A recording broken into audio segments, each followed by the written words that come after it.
Good evening and welcome. It is a wonderful Monday night, and we are so thankful for you taking time out of your night to come join all of us. And it definitely makes things go much better when we have people that are there, right? Because if we don't, then it gets really kind of weird. And Cubby and I are like kind of looking at each other, and he starts like right, like raising his eyebrows, and I get a little scared.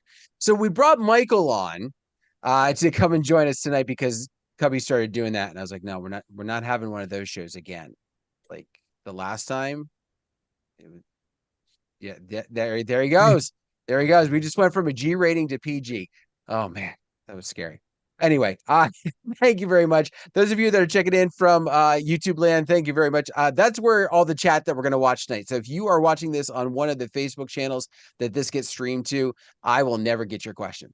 So go over to YouTube, youtube.com/disc jockey news.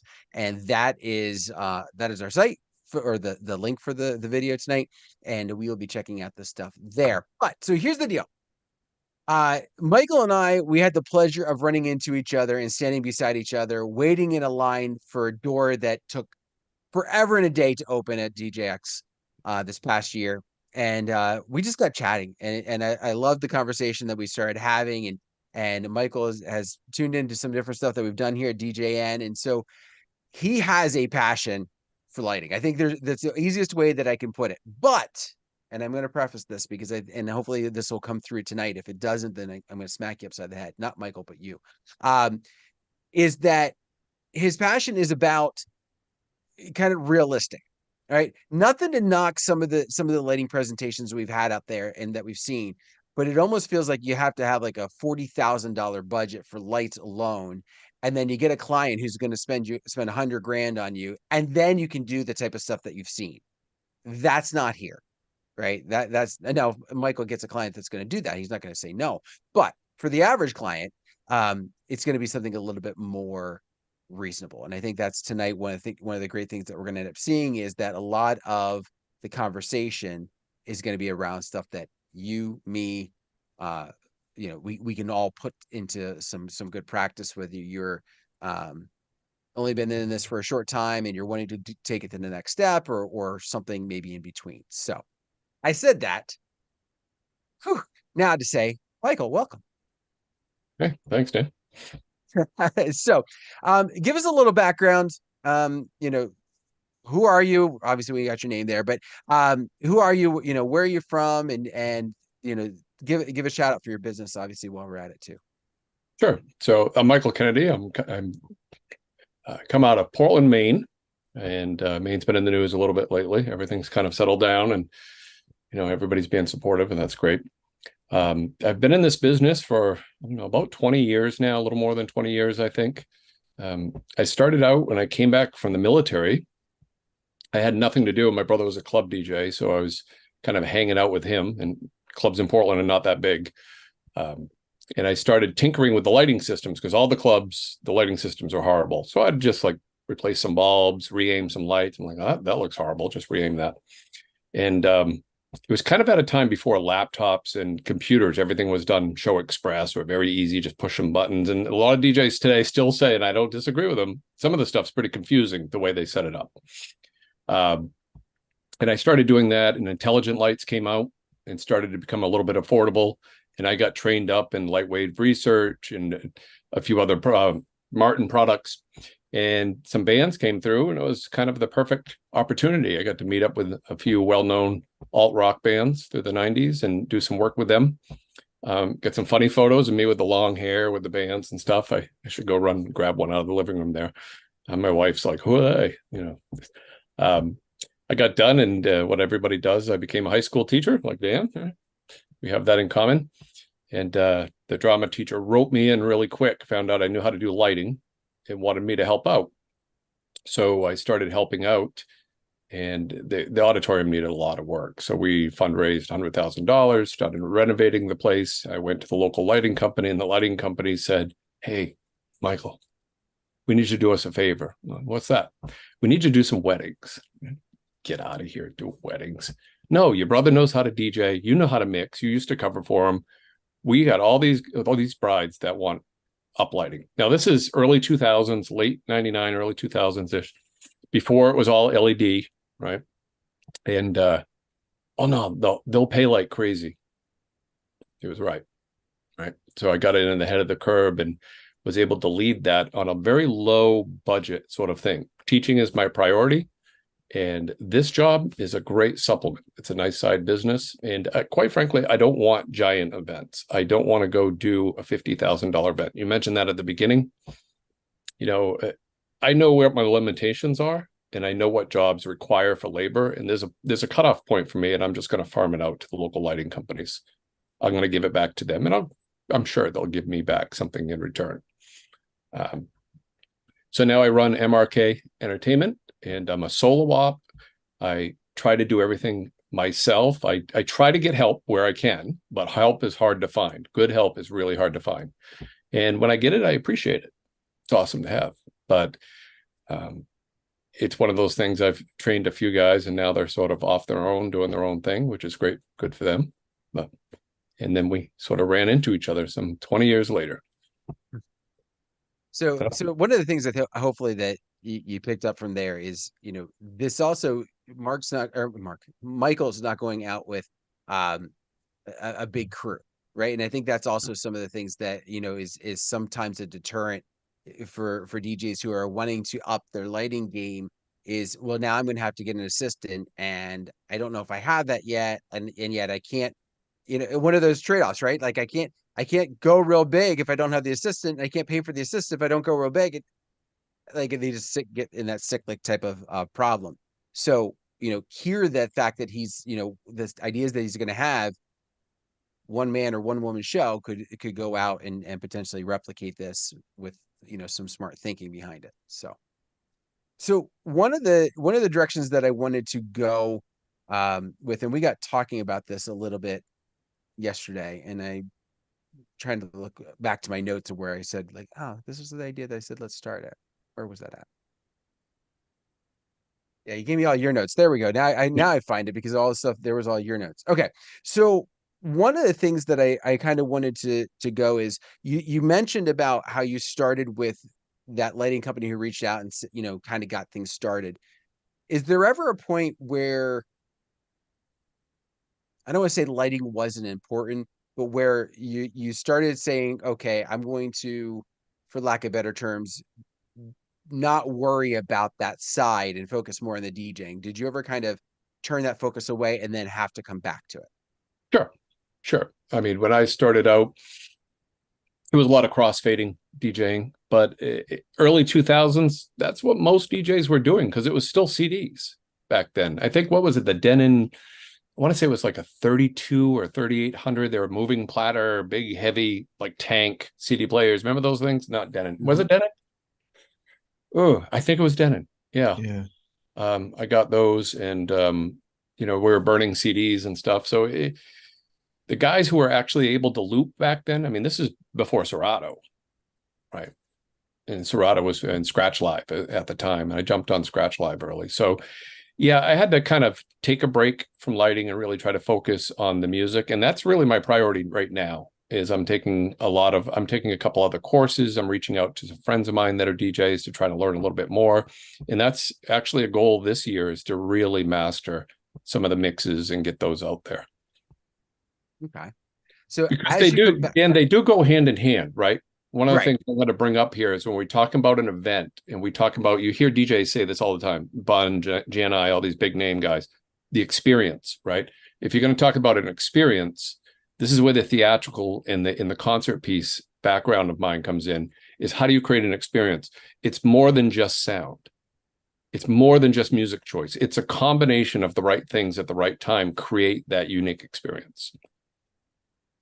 So let's kind of go down that path then, right? So you start to have an idea. Where do you feel in your experience and stuff begins that process for building that experience for you as the entertainment company?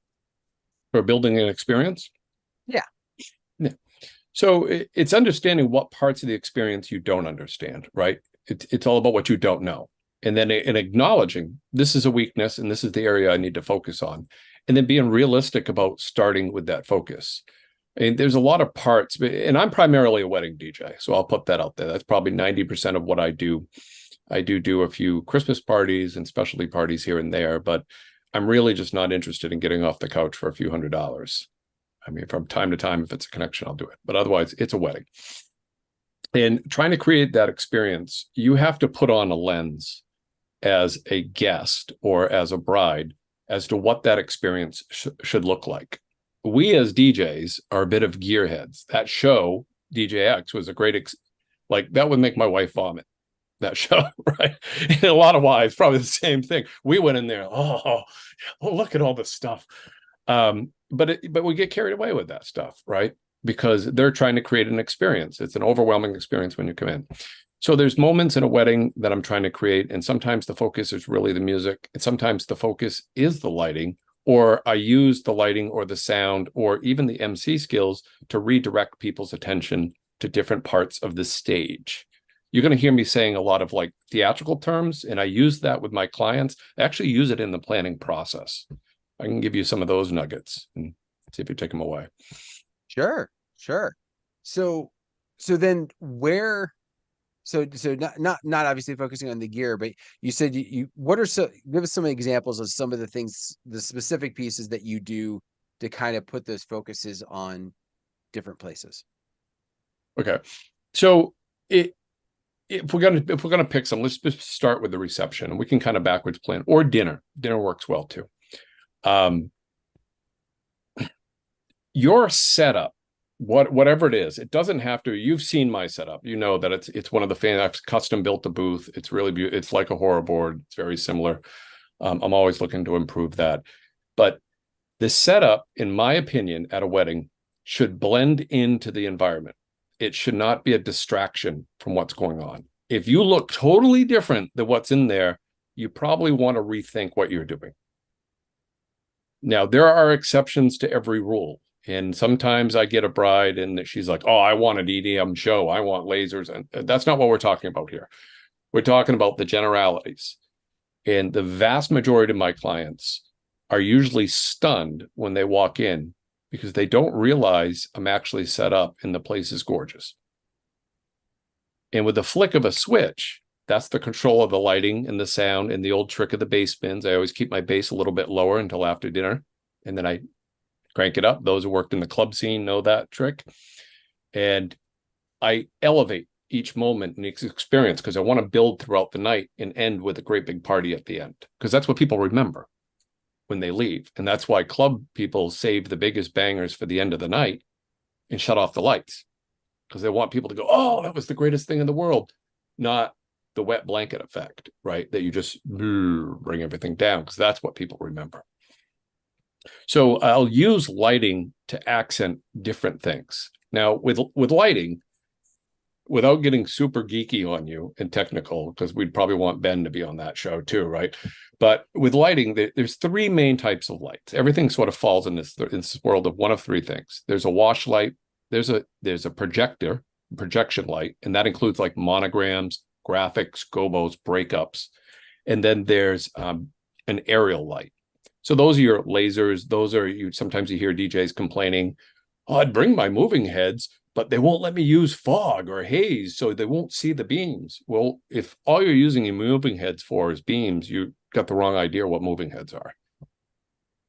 That's mistake number one. You need to take a step back and figure out, for me, anything I bring has to have more than one purpose. I don't bring things that are usually solo purpose, with the exception being a CO2 gun or a confetti cannon or something. Those are unique pieces. So everything has to be multi-purpose. So the uplights, the moving heads, I recently got the pixel tubes, and I tried all of them. I tried a stereo tubes, and I ended up sticking with the both tubes. Rick has been super supportive with that. And they work. They work for what I want. And I need a good ROI, right? I love the Astera tubes, but at that price cost, it takes too long to recoup them.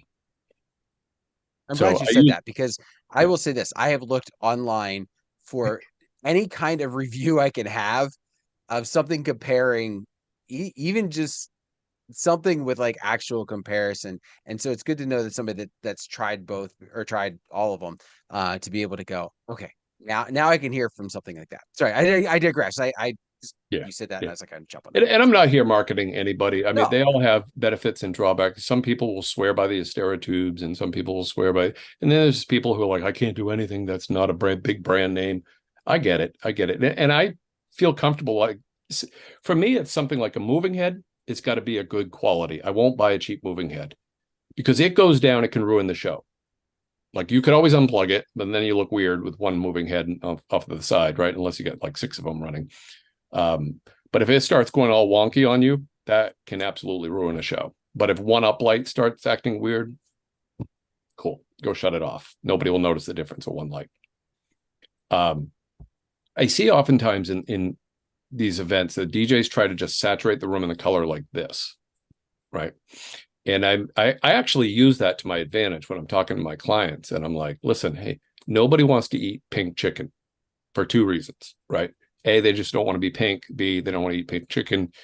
It looks gross when you're sitting at a table. So that's a great example of a DJ ruining an experience. The experience is dinner.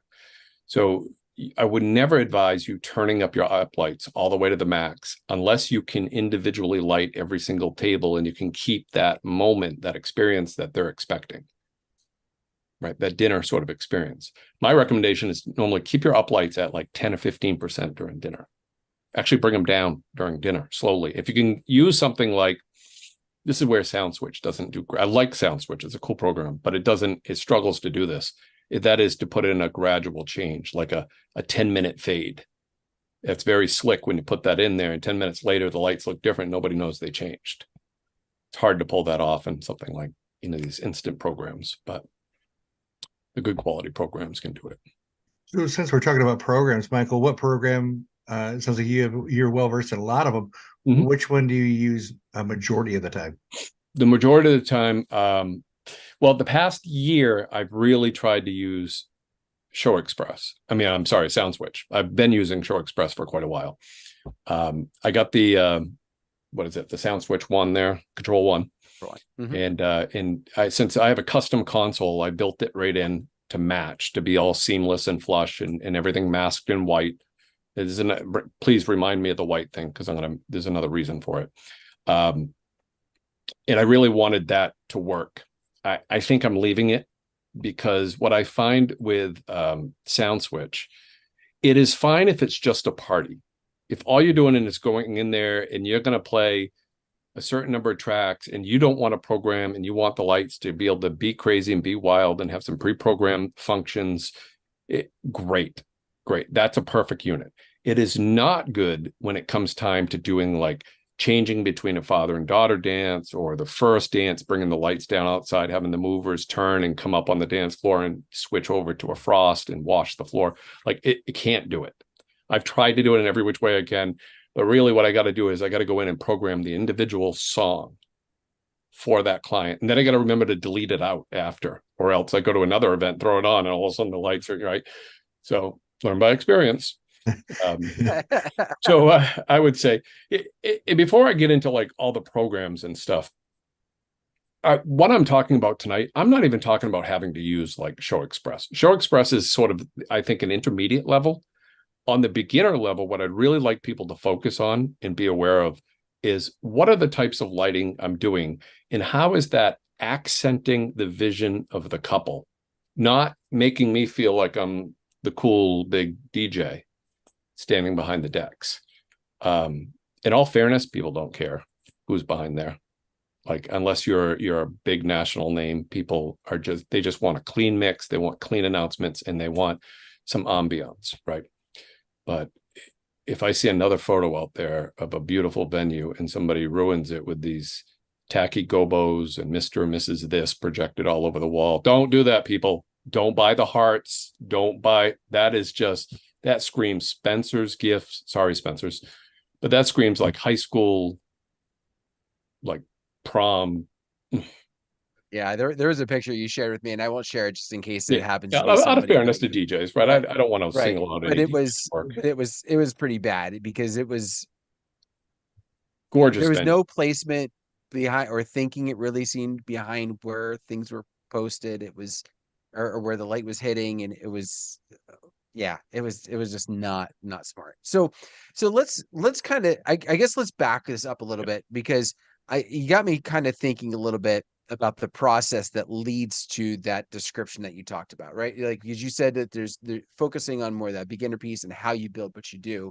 I think it's important to understand how you even have that conversation, because I think for a lot of us, having that conversation with the couples is kind of, I don't want to say difficult, but it's the process that kind of is confusing. Like you said, we're gearheads, right? So we think about the gear, and we think about trying to get them to buy the gear, aka rent it, whatever, from us, so that we use it, rather than trying to get them to picture some vision that they have. So at what point in the process do you start creating this discussion, or even planting the seed for the discussion of how to then create something for them? Yeah. So let me just, full disclosure, because we did talk about this yesterday. We talking back and forth. I just won't do an event without the lighting. Like, I just won't do it. Like, I tell people that here's my base price, and it's not cheap, but nothing I'm going to do is going to be cheap. It's going to be worthwhile. If you don't want it, it's cool. I'm going to be booked solid. I'm comfortable for the year. I'll go to somebody else.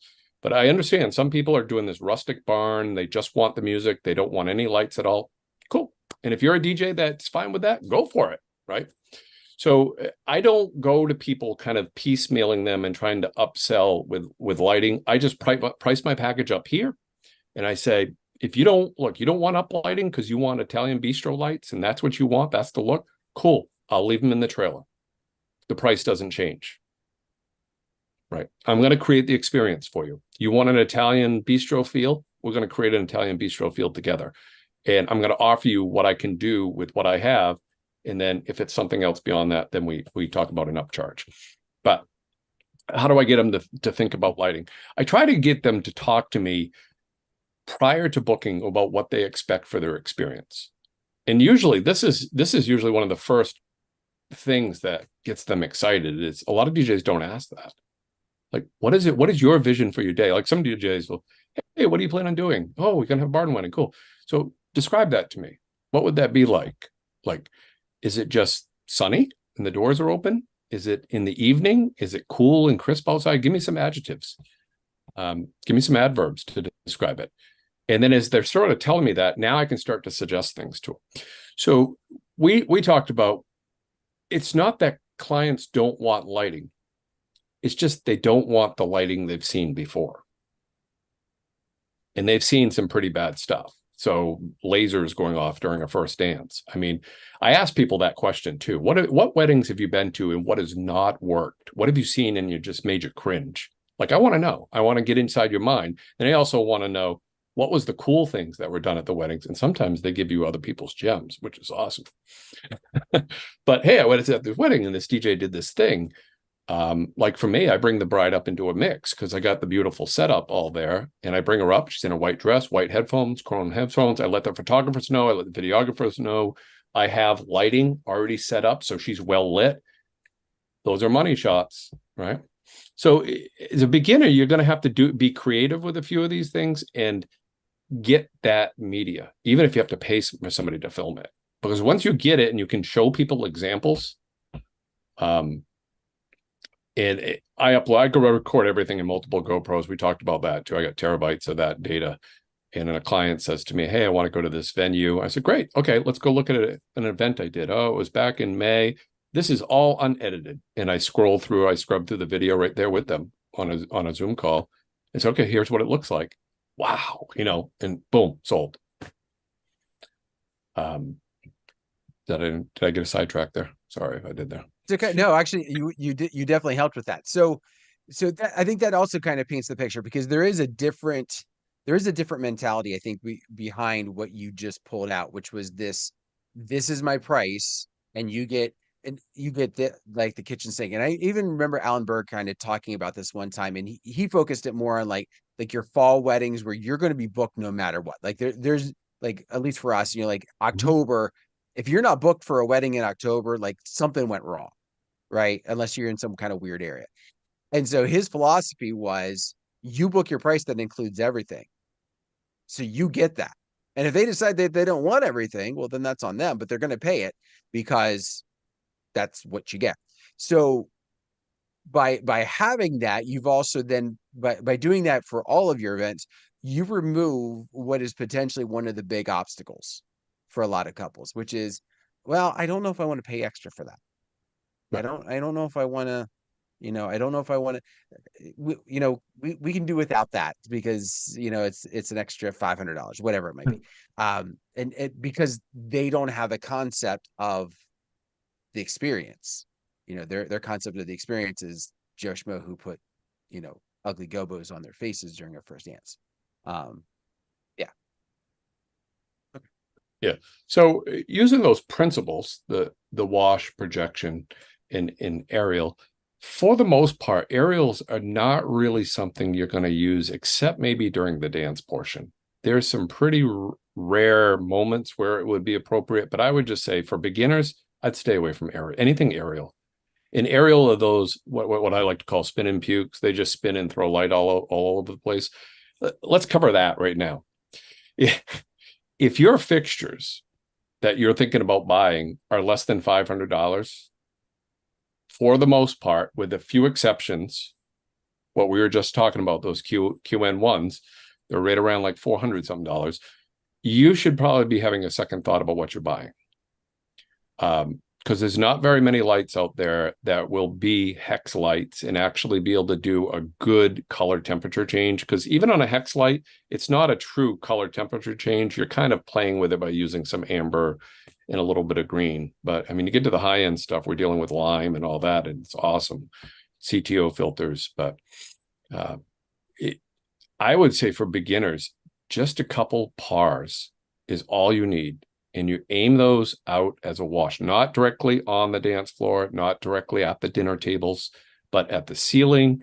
If you can get them far enough back, you can put them on the dance floor so it kind of fizzles out as it gets to the tables. And if you don't have the money for movers and stuff, you can go get two 3200 Kelvin, 30. For those who don't know, it's the color temperature, right?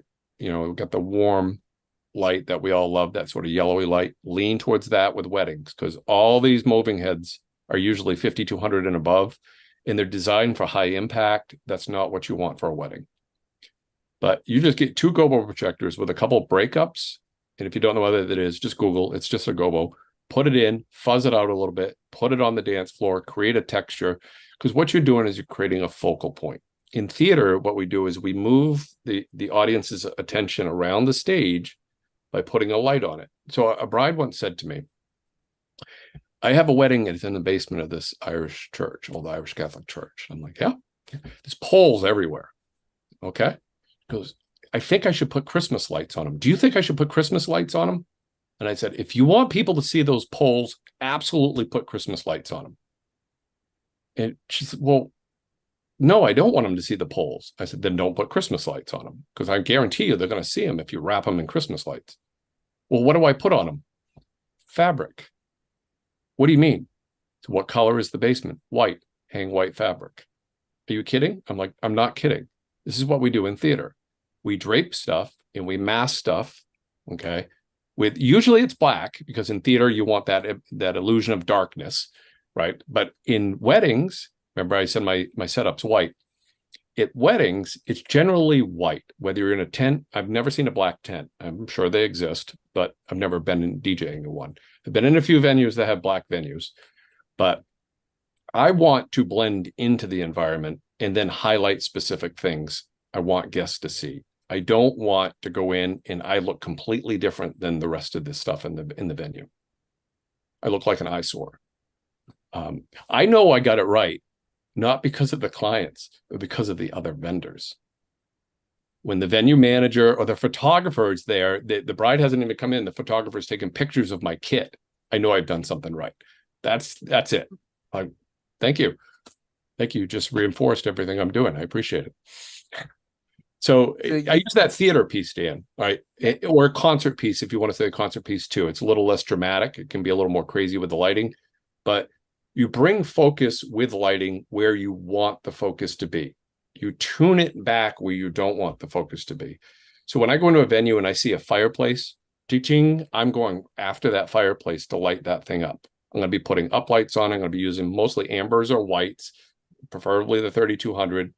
If I can in any way, I always put the monogram right on the fireplace. It does an amazing, people don't expect it, and they come in and it's a big wow factor. But I'm just taking the highlights of the venue and accessing them, accentuating them in a way to pop even more.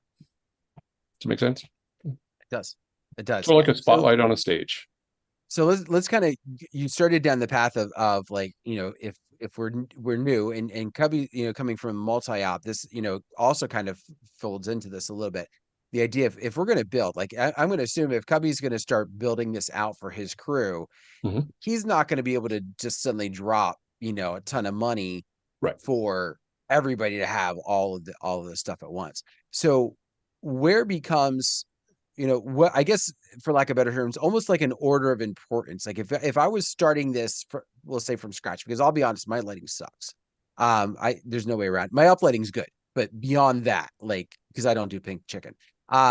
Beyond that, like, what is that kind of that process? Where do you think, where do we start?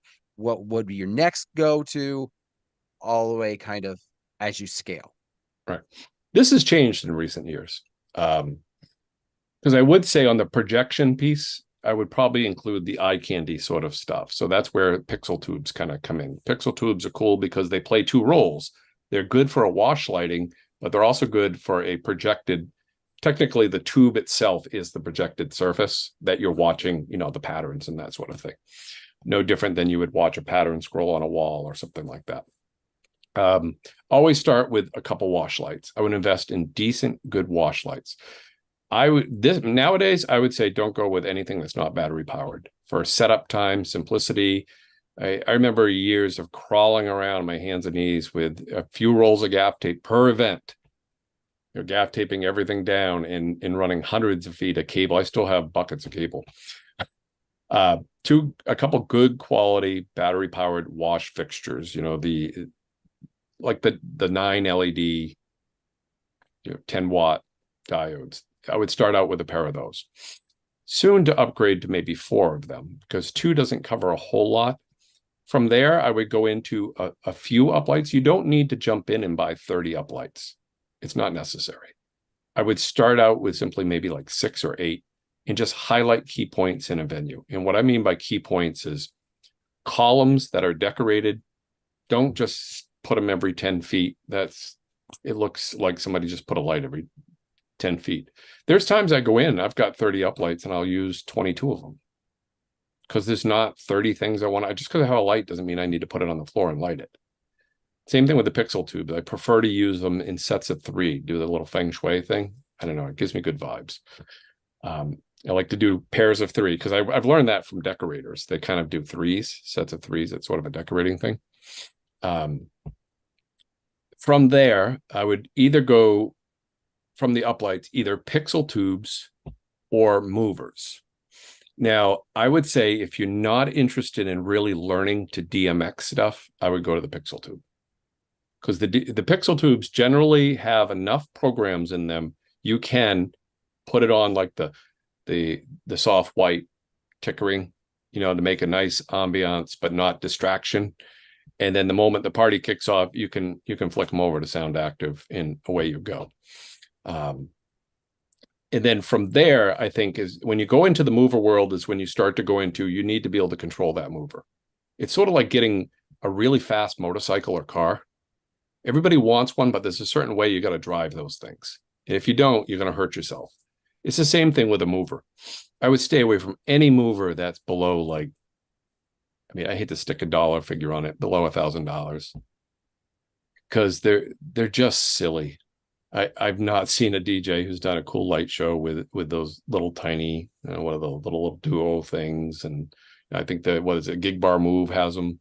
I mean, I get what those are. There's a function for those for like a birthday party or, you know, a small backyard party or something. Those are not meant for weddings. if that's what you have, I would actually just go take everything off except for the wash lights. Just take them off. You don't But need I think for a lot of them, it becomes that ease. I think for, one of the things that becomes also a potential issue is um, the speed of setup, the speed of tear down. When especially when you have venues that are like, all right, we finished. You mean you're not out of here yet? It's been 30 seconds. Like, come on. I think for some that becomes the piece to it. Or also just kind of, for like, I don't want to say ignorance, but just it gives you the wash, it gives you the mover, it gives you, maybe not to the level it should, but it gives you the pieces. And so it's like, well, I know I need to have these pieces, and so here's a thing that gives it to me in one. Um, so yeah, I get why some people do it. But yeah, I've also heard about others that, for example, John has talked about his where he took off whatever it is, the stuff that's on the top. I can't remember the the name The of it. derbies laser. or the lasers. Yeah, the derbies of some sort. So he has the wash. He has the wash specs. He has the the moving heads, and then he has his laser, but he points a laser at the ceiling to, if nothing else, only turns it on when he needs to distract a little kid. Oh, okay. But that's what I'll give him a thumbs up on that one. I'm not, I mean, I'm not going to knock John, right? right, right. So you bring up a great point, right? If you want attention, put a light on it. What are you trying to draw our attention to? That would be the question. Like when you're looking at your set and you're sitting there, oh, my set looks cool, man. What is it you want people to see specifically? There should be a focal point. So in theater, when you light the stage, every part of the stage may be at a different intensity.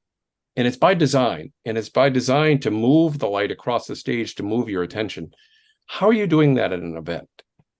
What do you want people to see and notice when they come in? Now, we were talking right before the show. I got these what are they? The QN1s, right? Yep. That would probably be the third thing. If you didn't want to go to movers, go to any kind of fixture like this. I like these because they have warm white in them. So they got the warm white diode. They're RGB. They're wireless. They're battery powered. They have the big heavy magnet. There's two of them I put up there. I don't have any lighting out here. I have a cheap $20 light and two of these, and I'm well lit, right? And Dan actually watched me put these up right before the video, and it took like, what, a minute, Dan? If that, So, yeah. I actually do this when I DJ. I put two of these on me, and I control them. So when I'm making an announcement, I'm lit. And when I'm not, it dim it down, but I can still see my console. Because I see a lot of DJs, they're DJing, and where's my thing here, right? Who's the DJ? Now, in a nightclub, that's what it is. But actually, I find at a venue, at a wedding, people really appreciate being able to come up to you and see what you're doing. When they see you mixing and they see you using the tools, they have no idea what you're doing. But they see you doing it. It's entertainment for them. That's why I ditched the facades. I don't do any facades or anything. Now, I do mask things. So going back to when I said my setup is white, because most of the venues I go to tend to be white, I carry white cloth with me. And usually what I do is carry extra scrims for like the totems, the collapsible totems. And I don't use tripods. I use gravity stands now because it cleans up the look. I don't want people seeing speakers and stands. I want that stuff to disappear. But anything I have, like my cooler, all I do is drape a white cloth over it. And because my setup's white, nobody sees the cooler in the background. Nobody sees all that stuff. And this is where the wiring is important too. All right, we hear this all the time. There's all these comments. Cable management, right? Somebody will say it on every photo. Look, the guy needs cable management. And so I sent two photos last night. One of them of a circuit panel, just a messy amount of wires. And then another one with the beautiful 90-degree wires and everything labeled. There's a difference. And people don't know what it is, but they look at you and they can tell. So that stuff, as a beginner DJ, I would focus on that. We're going to share. So this is kind of, it's not exactly, so I try and blow it up a little. Oh, sorry. Yeah, it was a little one. I saw that. That's all right. Yeah. So that's the messy one. Would you pay somebody $2,000 to do that? Yeah, I hope not. Right. Hope not. But on that case, Now, do you is know your anything about electrical panels? I mean, I don't know everybody watching this video does, but most people are kind of like, yeah, I don't want to really play with it. But I think we can see the difference, right? We're not electricians, but it's quite obvious to us there's some cable management going on there. Yeah. Right. And I'm not calling out any DJs, but that's the first thing probably people can do with those washes is go down and look at the cable management. How quickly can you set them up? I've seen some pretty crafty ideas where people have done them like on top of their speakers or underneath with an O clamp. So they come in right on the pole. So they don't have any setup but to turn them on, and they can use a remote. I would start out with that. And then I would gravitate to, I think if you're not using movers, I would either stick to the remotes or you could go to like SoundSwitch. If you're going to invest in the good movers, then I would consider getting into like Show Express. And there's plenty of programs out there. I know Darren Fields has his programming thing on Show Express, and there's a couple others out there for the ADJ stuff. Nobody needs to go learn Grandmaster. I would love to have one in a wedding, but it would just take up the whole space. I'd be on that thing the whole time. But yeah, I would focus on using those few lights that you have, really think about aiming them, highlighting specific things. And look, if you have movers that are nice, let's say like a Chauvet Intimidator Spot 350. I think it's 350. Yeah. Nice fixture, has prisms. What I would suggest you do with that fixture, and I shared this with you the other day too, go to Apollo or go to your local lighting company and ask them for a color temperature changing gel. You don't even know that. I can look up the number and give you the number if you want it. But it looks like an orange gel. And you can cut that out and put it right on the front of your fixture. Now, it will tweak the colors like the reds and the greens and the blues and that sort of thing. You're not color mixing anyway, so don't worry about that. But it will change that hot temperature to a warmer white. So you got a cheap fixture, but you're sort of imitating. And now you can take the front focal lens, fuzz it out a little bit. You do it manually. And then you put it down on the dance floor and you create a pattern and a texture over the dance floor. And then that creates wow factor. That draws people attention to, oh, there's a dance floor right there. I can't wait to get on that. So it's a little trick with what they got. Pictures of some of your setups, and when you go back to your pricing, and you don't have to tell me what your price is, but okay, you throw in, like you said, you take 30 uplights, but you may use 22. What you're promoting is the experience, right? So no matter what they try, you're going to do whatever the lighting it is, and hopefully Dan has some pictures or something that we can share. I just want to get a concept of here in the Midwest. We have unlimited packages and things of that nature, but not a lot of production or lighting that goes with it. It's like an additional. So I'd like to see. You've done really well explaining everything. I just want to see I'm a visual guy. Yeah, I don't know, Dan, if you can pull some up on Instagram there. Well, I've got. I mean, I was looking back in our chat that we've had, and so this is not. That's the simple.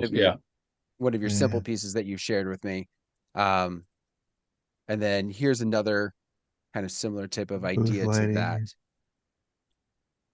Oh, by the way, those that's actually my classroom. I lit my whole classroom too. I like the wood grain on the white. I'm sorry about talking about your stand. We're doing lighting, but I like the wood grain on the white. So that console is modeled after Hoverboard. I actually built that thing, and I've offered to build Dan one if he wanted one. And I went through and I painted those. I got a video. I haven't put it together yet, but I painted those both lighting stems white. And I've since bought the stands. I'm still on the fence on how I feel about the stands. I certainly don't want to trash them, but I think there's some work that probably should be done on those, because I found some. For me, that I like the idea. It's just the connection joints are not good. They take a long time to unscrew. They really should be a quarter turn lock to get them off. So what I do now is I actually don't take the stands down at all. I just leave them all together and carry them out that way. I just have learned that it's got to be more efficient and faster. I don't know, Dan, did I send you any of the bigger things? I was looking for them, and I'm not. You go to the main page of my website. There should be a photo right there on the top. that shows the tent and the monogram over the ceiling and stuff like that. And I'm sorry, Michael. Like I said, I'm a visual guy, and I just want to see some of this amazing stuff you do. I was, yeah, most of the time when we were talking, I was looking for some of this. So you said on the main part of your webpage, or did you On see the your main Insta? page, I think it should be one right at the top there, if I remember correctly. Yeah, I mean, Purple? Yep, sort of. I mean, this gives you the background. Yeah. So the little lights in the background that you see, they're all lit. Most of my clients are usually lit. In this case, I had 4 movers at that event. And this was outside, but you could see on the back there, the gobos. Now, those are the higher temperature ones I'm talking about. It's fine in that case because it's all lit up in the background and it's covering all the tent, and it's broken up. It's broken up with gobos, and then it's fuzzed out just slightly to create patterns across the tent. Don't do that if you can't do the whole tent, because otherwise it looks like a spot on the tent. Just one place. Yeah. Amazing. Are there other ones on here you want me to? Ones on your site? I don't. Quite honestly, I'd have to look at my website to see where I actually put them. Right? Yeah, I know. I get it. You haven't probably touched your website in a couple of weeks or years. I touch it every January when everything's down to a dead stop, and I start rebuilding. I would also say check out. Oh wait, here's what I was looking for. It must have been on your Instagram stuff that I was seeing.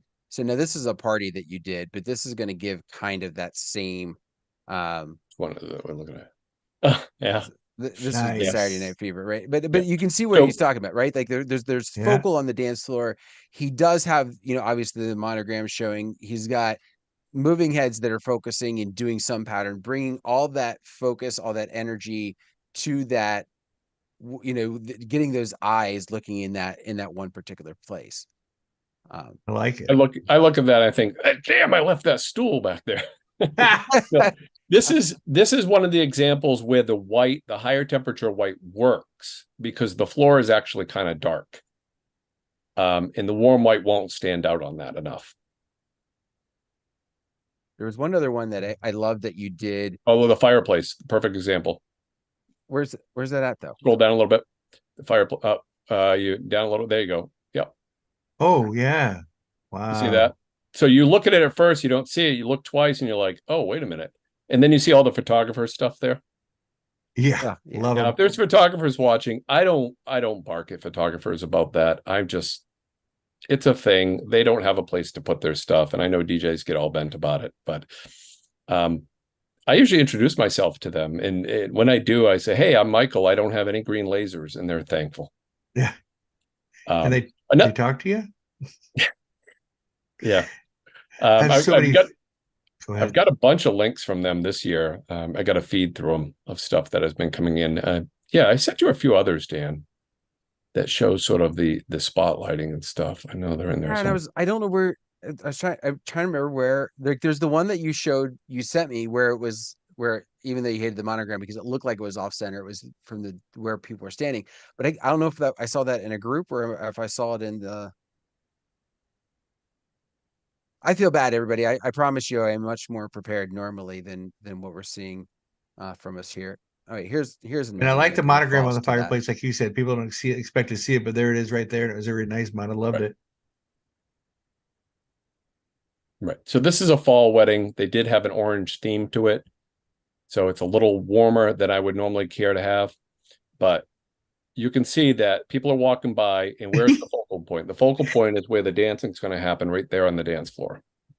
Right. You can tell where I am. Yeah. I don't have any of my lights on there yet. And this place is like, oh God, this building's like almost 200 years old. Wow. It used to be an old townhouse, like a town meeting hall. Are those the lights on the ceiling, on the banister or whatever?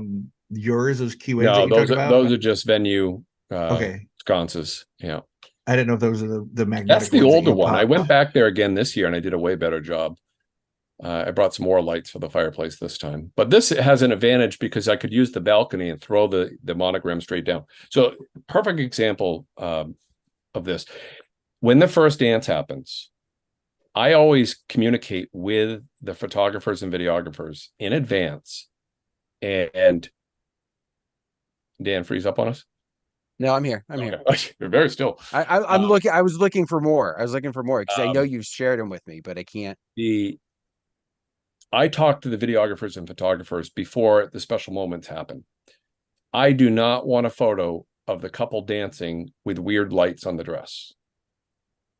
So they're usually super appreciative because you have that conversation with them. And I would say that goes for almost anything you're throwing. I would have a conversation in advance and say, hey, what can I do to help you make your job easier?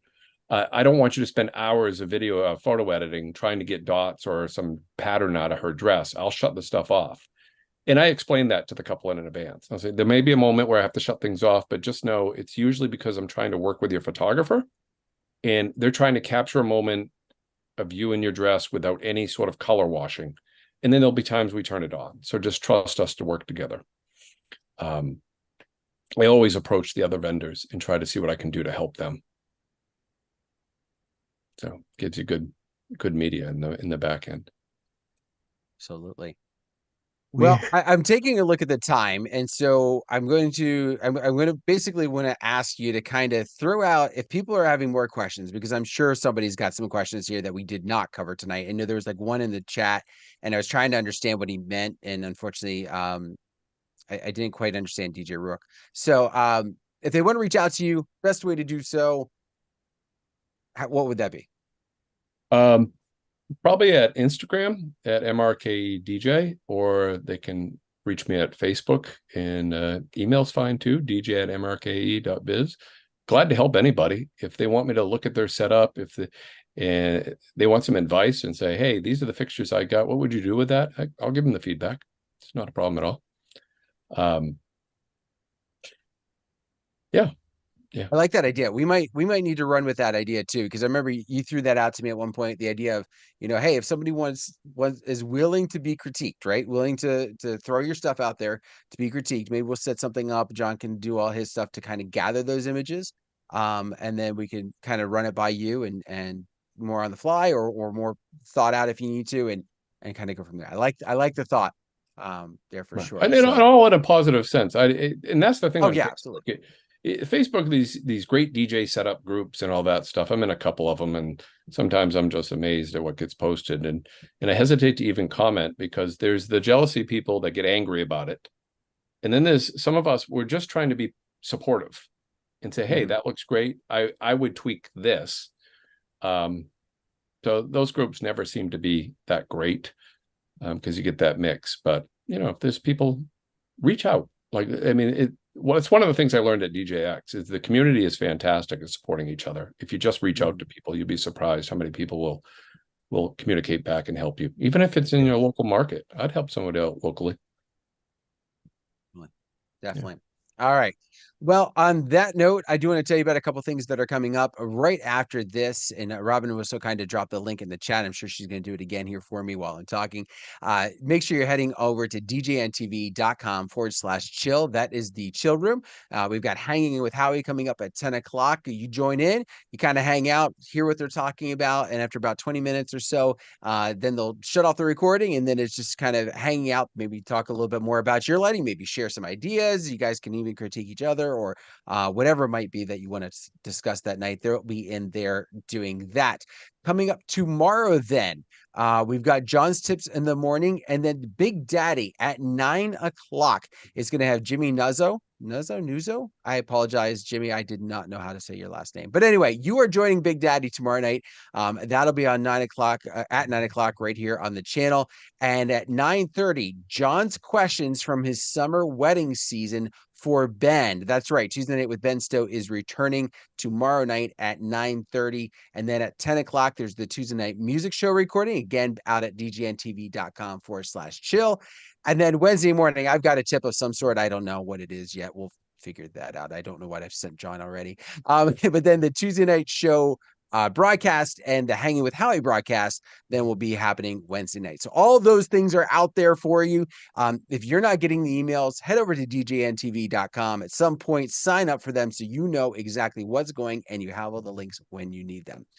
Thank you again, Michael, very much for joining us. Yes. Cubbie, thank you very much as well. Michael. You guys have yourself a wonderful, wonderful evening. You all stay around. Everybody else, head on over to